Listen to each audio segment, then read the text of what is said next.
از خواب که ما را صدا بیدار کند، روشن به جلوی خود شبی تار کند. چون عاشق دلداده این خاک و زمین، دهقان به زمین محبت اظهار کند. سلام بینندگان عزیز، امروز ما درباره جشن صده و تاریخ پیدایش آن به شما معلومات خواهیم داد.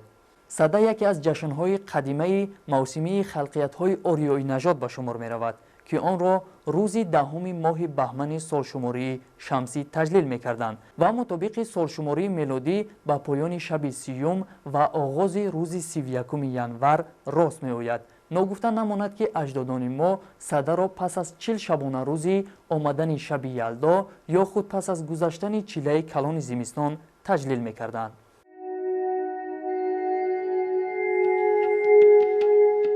درباره پیدایش جشن صده نظرها گوناگون میباشند. بعضی محققان و دانشمندان آن را جشن زمان آریایی میپندارند و ایده دیگر پدیداری آن را پیش از دوران آریایی ها میدانند. ولی به هر صورت پیدایش جشن صده و اسطوره‌های مربوط به آن به مسئله تجمع روشنایی و آتش وابسته می باشد و از تحول تشکل قوم‌های آریایی درک می‌دهد که آنها این جشن را از پیشینیان گرفتند و بعدها آن را تا روزگار ما رسانیدند. اگر از نقطه نظر به جشن صده نزدیک شویم، نخست از همه ماهیت مقوله‌های خورشید، روشنایی و آتش پیش نظر می‌آید که هر کدامش به حیات انسان و طبیعت وابستگی خاص دارد. باید به تاریخ پیدایش جشن صده سرچشمه‌های تاریخی گوناگون معلومات دادند. البته در شاهنامه ابوالقاسم فردوسی، در آثار الواقع ابوریحان بیرونی، التفهیم ابوسعید گردیزی معلومات درباره تاریخ پیدایش این جشن گوناگون داده شدند. البته نسبت به سرچشمه‌های تاریخی حتی سرچشمه‌های میفولوژی بعضی عقیده‌هایی هست که گویا پیدایش جشن صده و پیدایش نخستین آتش علاقمند است و میگویند که شاه پیشدادیان یعنی دومین شاه پیشدادیان هوشنگ وقتی به شکار می‌رود به سوی او مور هجوم میکند و برای دور کردن مور از خود سنگی را به سوی مور هوا میدهد و در نتیجه برخورد سنگ با سنگ دیگر آتش به وجود میآید. به همین طریق مور هم میگریزد و آتش بزرگی به وجود میآید و این کشف نخستین آتش بود که بعدا مردم توسط آتش گرم میشدند و همین روزی که هوشنگ همین آتش را کشف کرد همچون روزی صده در تاریخ گویا جشن گرفته میشد. صده یکی از همون جشن‌های قدیمی مردم آریو تبار است که در بعض سرچشمه آورده شده است که تاریخ زیاده از 6000 ساله دارد. هرچند که رمز اساسی همین جشن صده آتش است، یعنی همون دوره همون دین زردشتی که آب و خاک و آتش چیزای مقدس بود، سه چیز مقدس بود، یعنی در همون چیز این به همون خود همون دین زردشتی نسبت میدهند. با پیدا شدن آتش و مقدس گردیدن آن، مردم پیشین برای خود جشن صده را انتخاب کردند. این از یک طرف افاده‌گری رمز جاودانگی خورشید و مقدس دانستن آتش باشد، هم از طرف دیگر به زندگی انسان و رابطه او با طبیعت وابستگی گوناگون دارد. اما اینجا تماما دیگر است که مفهوم اساسی پیدایش صده چنانه که گفتیم ربط یا ارتباط دارد به حادثه‌های گوناگون طبیعی، چون مردم قدیم مخصوصا مردم دانشمند آریای تبار موسم‌های گوناگون تغییریابی، اقلیم تغییریابی، باد و هوا را در طبیعت پی بردند، هر یک آنها را جشن گرفتند. چنانه که ما می‌دونیم ما 4 فصل بزرگ داشتیم در گذشته که با 4 موسم یا که 4 فصل وابستگی دارد. یکی اگر جشن نوروز باشد که در آغاز فصل بهار و احیای طبیعت با وجود میاد که اون برابر شبی شب و روز است. دومین جشن تیرگان بود که در تابستان به خاطر گرامی داشت آب که در آن موسم هم کوتاه‌شوی شبها و درازشوی روزها مشاهده میشد. و جشن دیگر با نام جشن مهرگان بود که این هم در موسم تیر ماه به خاطر به حد اعتدال رسیدن دوم درجه آفتاب یا برابر شوی شب و روز و به انجام رسیدن موسم کشت و کار و حاصلخونداری مردم دهقان تجلیل می‌گردید. و جشن چهارم جشن صده بود که در گذشته دور در فصل زمستان که امروز به تقویم گریگوریانی برابر است با 30 ماه ینور تجلیل می‌گردید. این اصلا جشن دهقانی است که یعنی با آغاز کشت و کار بهاری که دهقان یعنی شروع میکند و خوشبختانه در دوران استقلالیت اساسگزار صلح و وحدت ملی پیشوای ملت پرزیدنت جمهوری تاجیکستان توانستند که همین جشن‌های اجدادی ما، جشن‌های مردمی ما را برای جهانیان یعنی پیشنهاد کردند. шаби ялдо шаби таваллуди митро аст. тибқи ривоятҳои бостонӣ митро дар ғор пайдо шуда 40 рӯз он ҷо мемонад ва рӯзи 41 аз ғор берун меояд. аҷдодони мо рӯзи аз ғор берун омадани митроро бо номи сада ҷашн мегирифтанд. тибқи оинҳои қадими митроизм вақте ки дар шаби ялдо, чуноне ки мо медонем дарозтарин шаб ва кӯтоҳтарин рӯз дар таърихи фарҳанги мардуми тоҷик шаби ялдо ном дорад ва худи калимаи ялдо калимаи сурёнӣ аст ва тибқи боварҳои мардумӣ гӯё маҳз дар ҳамин шаб митро ё худои меҳр ё ки дар баъдтар сарчашмаҳои дигар он номи хуршедро гирифт тавлид мешавад ва табиист ки дар фарҳанги мардуми тоҷик то имрӯз чиланишиниҳо мавҷуд ҳастанд ва маҳз дар ҳамин шаб ялдо таваллуд мешавад ва 40 рӯз он дар ғори махсус ҳифз карда мешавад барои аз чашми бад нигаҳ доштан.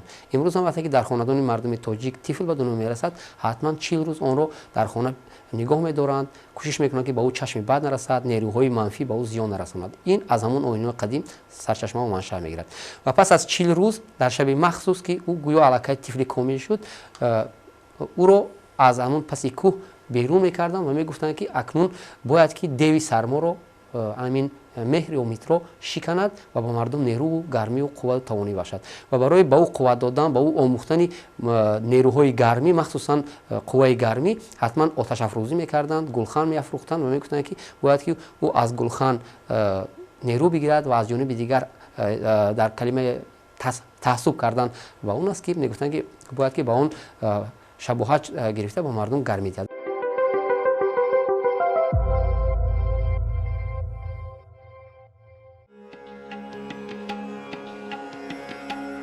ба қавли абурайҳони берунӣ аҷдодони бароманди мо шабу рӯзро алоҳида ҳисоб мекарданд ки он дар якҷоягӣ то расидани наврӯз 100 шабу рӯзро ташкил менамуд. иди сада дар поёни чилаи калон чун рамзи гузаштани сардиҳои зимистон одатан муждае аз наздик расидани баҳор таҷлил мешуд. ногуфта намонад ки мафҳуми сада дар забони авастоӣ ба маънои баромадан ва тулӯ карданро доро будааст. дар забонҳои эронии бостон бошад ба гунаи садок ва дар форсии миёна ба гунаи садак будааст.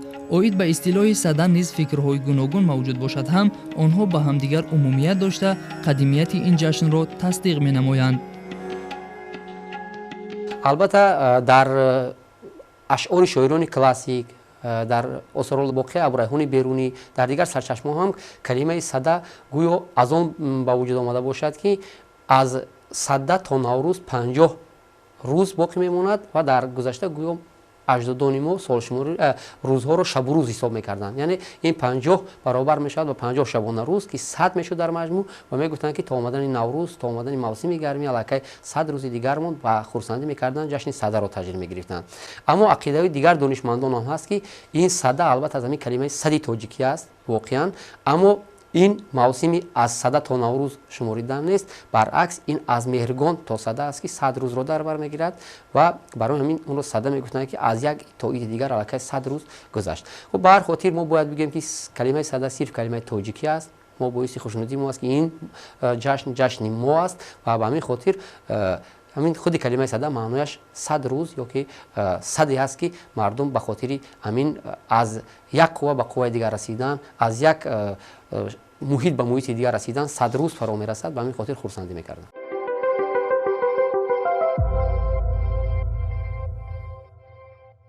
ҷашни садаро дар байни мардуми форсизабонон гуногун истиқбол мегиранд. деҳқонон аз саҳар то бегоҳ оташ меафрӯзанд ва дар гирди он ҳамагӣ ҷамъ шуда рақсу бозӣ ва сурудхонӣ мекунанд. аз ҳамин рӯз иборат ба киштукори баҳорӣ омодагӣ дида боғу дарахтонро ба тартиб медароранд, ба заминҳо яххоб мемонанд ва тухмии серҳосил ҷустуҷӯ мекунанд.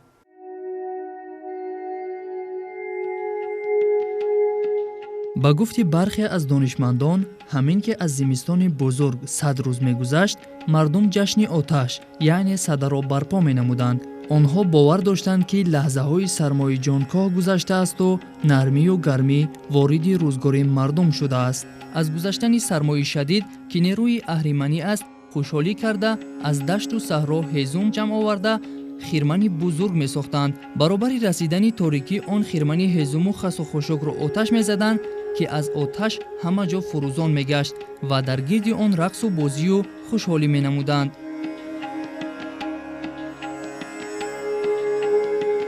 агар ба оинҳои аслии ҷашни сада назар афканем, ҷашни сада гарчанде ки мо мегӯем ки дар як муддати муайян бо таъсиру омилҳои гуногуни фарҳангӣ ва сиёсӣ ки аз замони масалан истилои араб баъдтар дар замони иттиҳоди шӯравӣ то як андоза фарҳанги асили мардуми тоҷик ба нестӣ бурда шуд ё ки кӯшиш мекарданд ки мардуми тоҷик аз асолати худ дуртар шаванд. Аммо ба ҳар сурат тоҷикон дар ягон давру замон аз ин дур нашуданд. дар минтақаҳои гуногуни ҷумҳурӣ шаклҳои дигари ҷашни сада таҷлил мегардиданд. Масалан дар Бадахшони кӯҳӣ то имрӯз маросиме ҳаст ки қабл аз Наврӯз, яъне чанд рӯз аз Наврӯз қаблтар бо номи хирпичор ҷашн мешавад ки дар маркази он оташ меистад ва ҳадафи асосии он ҳам расидан ба рӯзи гармӣ ва мавосими киштукор аст. онҳо дар ин рӯз махсус таом мепухтанд, нонҳои махсуси равғанин мепухтанд ки ба силои мардуми худи Бадахшон гирда ном дорад. онҳо мепухтанд ки шакли гир дошт ва баъдтар дар водии Рашт ҳам бо номи ҷашни ҳут буд ки то имрӯз онро таҷлил мекунанд ва он амин фарорасии моҳи ҳудро мардум бо хурсандӣ таҷлил мекарданд ва мегуфтанд ки ин моҳи ҳуд гарчанде дар худ сардиҳои андак ҳам дошта бошад, вале наздикӣ ба мавсими гармӣ аст ва мо бояд ба ин хотир хурсандӣ кунем. ва махсус дар ин рӯз мардуми водии Рашт таомҳои равғанин мепухтанд, нонҳои гирди калон мепухтанд ки ин шабоҳат ба ҳамун оинҳои гузаштаи мардуми аҷдодӣ буд ки шабоҳат ба офтоб ва ранги оташро дошт. ҳар як ҷашн барои худаш як расм, як оин, як чизи рамз дорад. яъне амин худи ман амин ҷашни сада ки аслан рамзи амин ҷашни сада оташ аст.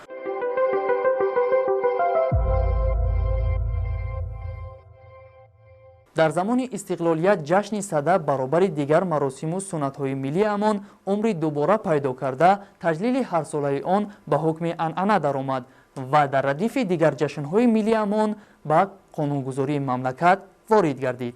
боиси хушнудист ки ҳама навъи ҷашнҳои мо махсусан ҷашни сада маҳз дар замони соҳиби истиқлолии кишвар бо ташаббуси бевосита асосгузори сулҳу ваҳдати миллӣ дубора эҳё гардиданд. мо чуноне гуфтем дар замони иттиҳоди шӯравӣ агар ҳатто насли калонсолро мо пурсем ки ҷашни сада чӣ буд. хуб албатта дар бораи ҷашни Наврӯз, ҷашни Меҳргон маълумотҳои хурдакаки пароканда расида буданд, яъне ки ном дигар шуда буд, дар шаклҳои гуногун онро таҷлил мекарданд. масалан ҷашни Наврӯз дар шакли омиёна ҳамчун сари сол таҷлил мегардид. ҷашни Меҳргон бо номи ҳосилот идома ёфт дар замони иттиҳоди шӯравӣ. аммо дар бораи ҷашни сада маълумотот тамоман ки набуд ва мардум ҳам намедонистанд. ва хушбахтона бо шукргузорӣ аз замони соҳиби истиқлолӣ ин дубора эҳё гардид. мардум аллакай медонанд ки чӣ гуна ҷашн аст.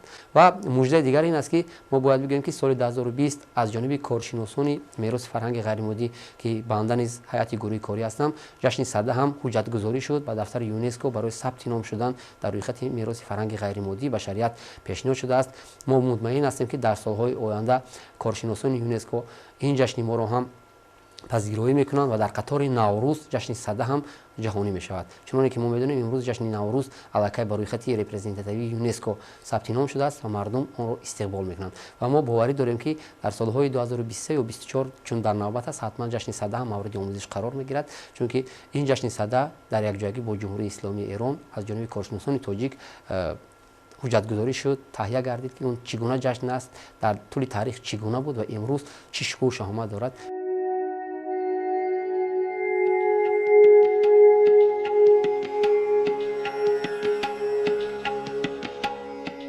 боиси ифтихори ҳар яки мост ки бо шарофати соҳибистиқлолӣ, анъанаву суннатҳо ва ҷашнҳои миллии мардуми кӯҳанбунёди мо эҳё гардида, арҷгузорӣ ба онҳо сол ба сол бештар шуда истодааст. зеро ин ҷашнҳо ёдгоре аз ниёгони ориёии мо буда, мардуми тоҷик онҳоро аз ҷумла ҷашни садаро бо вуҷуди нодида гирифтану монеа эҷод карданҳои зиёд ҳамчун ҷузъи ҷудонопазири хотираи фарҳангии чандин ҳазорсолаи худ ва ба сифати дурдонаҳои гаронбаҳои маънавӣ ҳифз намуд.